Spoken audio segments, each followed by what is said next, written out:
आदाब। मैं तारिक आजमी।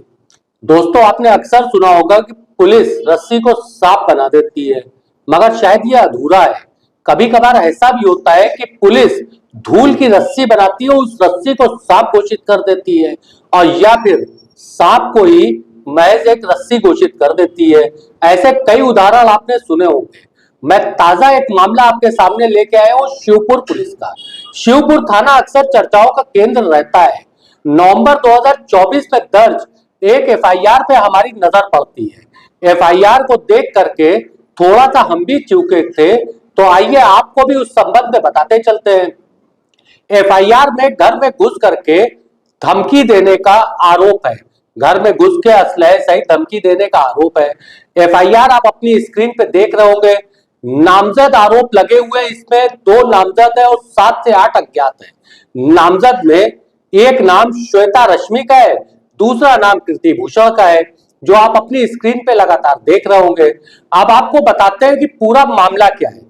चलिए, इस एफआईआर के ऊपर हमारी नजर खास तौर से तवज्जो क्यों पड़ी, उसकी वजह इसी एफआईआर में दिखाते चलते हैं। एफआईआर में नामजद जो नाम है, इसका तस्करा जो है कहीं ना कहीं तहरीर में होना चाहिए।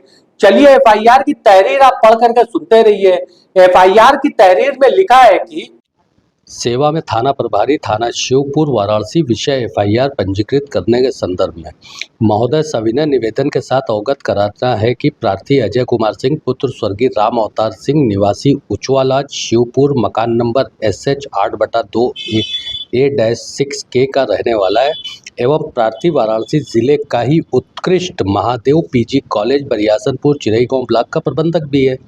दिनांक 4 नवंबर 2024 को सायकाल लगभग 5:20 पर मेरे साथ एक गंभीर एवं भयावह घटना घटित हुई। कुछ 7-8 अज्ञात लोग मेरे घर आए और गेट पर घेराबंदी कर आसपास खड़े होकर किसी अन्य व्यक्ति से मोबाइल पे बात करते रहे। यहाँ तक कि उनके कुछ साथी घर के अंदर 2 बार प्रवेश किए और कुछ ढूंढने की कोशिश कर रहे थे। उन लोगों के द्वारा फ़ोन पर किसी व्यक्ति की फ़ोटो देखकर मुझसे पहचान मिलाने की भी कोशिश कर रहे थे। उन लोगों के पास हथियार भी थे, जिसमें उस समय मुझे अपने जान का खतरा महसूस होने लगा। ये सारी चीज़ें घर के में लगे हुए कैमरे की फुटेज में है। श्रीमान जी को यह भी सूचित करना चाहूँगा कि पिछले कुछ वर्षों से मेरे पड़ोसी महाविद्यालय doctor Shashikant Singh PG college Bariyasanpur के कीर्ति भूषण सिंह व श्वेता रश्मि के द्वारा बार बार फेसबुक एवं ट्वीट पर धमकी दिया जाता रहा है, जिसकी सूचना पूर्व में भी वे दे चुके हैं। अतः आपसे अनुरोध है कि उपरोक्त संदर्भ में FIR दर्ज करके आवश्यक कार्रवाई करने की महती कृपा करें। अब इस पूरी तहरीर के अंदर कहीं से भी ये नहीं लिखा है कि ये 2 नामजद अभियुक्तों ने ये करवाया और या फिर इन्होंने इस तरीके की घटना को कारित किया। अब मान लेते हैं कि कोई भी एक जो है नॉर्मल शहरी, एक आम नागरिक थाने पे ये तहरीर लेकर के जाता है, थाने के थानेदार की कुर्सी पे बैठे हुए शख्सियत एक सवाल को जरूर पूछेंगे कि जब वो फोटो का मिलान कर रहा था, उसके पास असलाह था, तो असलाह चलाया क्यों नहीं। मगर यहाँ थानेदार साहब ने कुछ नहीं पूछा और ताबड़तोड़ बिना कुछ कहे सुने साहब FIR दर्ज कर लिया। FIR दर्ज होने के बाद विवेचना भी चालू हो जाती है।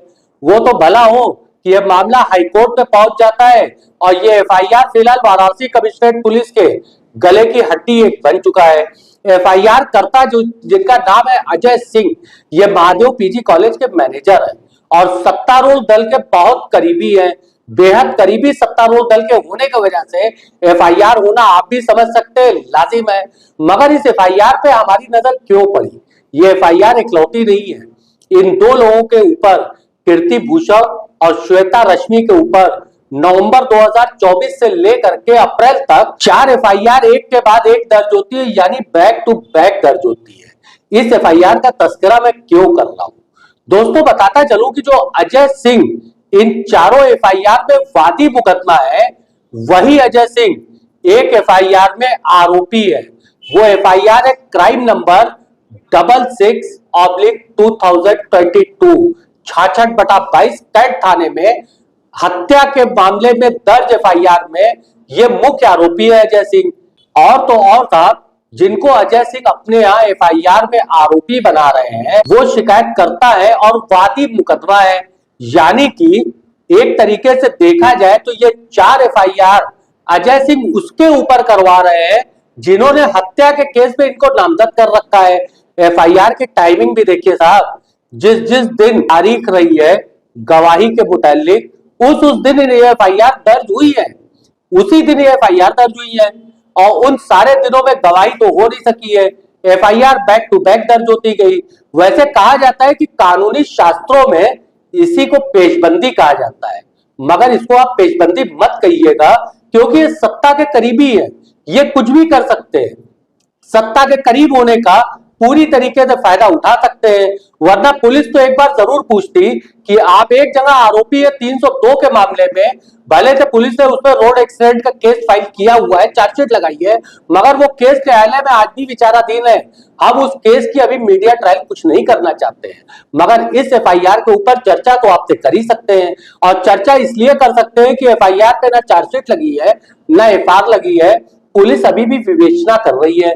और विवेचना क्या करेगी, चारों की चारों एफआईआर फिलहाल हमारी जानकारी के अनुसार हाईकोर्ट में लंबित पड़ी हुई है। पुलिस को 524/2024 में अपनी जवाबदेही भी हाईकोर्ट में दाखिल करनी है, जो अभी तक दाखिल नहीं हुई है। फिलहाल विवेचना तो चली रही है।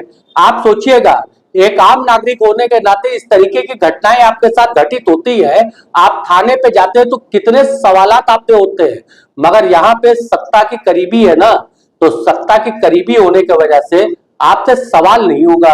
वैसे कानूनी शास्त्रों में एक बार फिर बताते चले कि इस तरीके के मामले को कानूनी जानकार बताते हैं कि पेशबंदी के तहत देखा जाता है, यानी कि एक मामले को दबाने के लिए उसके ऊपर दूसरा क्रिमिनल जो है ऑफेंस लगा दिया जाए, क्रिमिनल जो है आपराधिक जो है आरोप लगा दिया जाए। आरोपों को सिद्ध करना और आरोप लगना दो अलग सी बात होती है। सवाल एक पैदा होता है, क्या पुलिस ने एफआईआर दर्ज करने के पहले ये चीज जानना चाहा था कि जिसके ऊपर ये एफआईआर दर्ज हो रही है उसका बैकग्राउंड क्या है?